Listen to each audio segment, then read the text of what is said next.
শুভ সকাল। ফজরের নামাজ পড়ে দোয়া দরুদ সব আমল শেষ করে এক কাপ চা আর এক পিস বিস্কিট খেতে অন্যরকম লাগে। কিন্তু আপনি যদি সকালবেলা উঠে ফজরের নামাজটা আদায় না করেন, আপনার মনের ভিতরে যদি মহান আল্লাহ তাআলার ভয় না থাকে, তাহলে কোনো কিছুতেই আপনার পরিপূর্ণতা আসলো না। মহান আল্লাহ তাআলা বলেন, ভোরের যে 2 রাকাত সুন্নত নামাজ যে ব্যক্তি, যে বান্দা আদায় করলো, সে সারা দিনের জন্য আমার জিম্মায় চলে আসলো। তারপরে মহান আল্লাহ তাআলা দেখেন কোন কোন বান্দা শুয়ে আছে, কোন কোন বান্দা আমাকে ভোরবেলা উঠে স্মরণ করতেছে।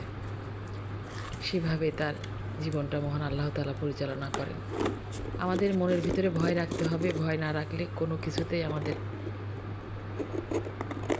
ঈমান আসবে না। কারণ ভয়টা হলো সবচেয়ে বড় জিনিস। আপনার ভয় না থাকলে পৃথিবীর সারা মানুষ যদি আপনার কানে বলে আল্লাহকে ডাকো, হবে না।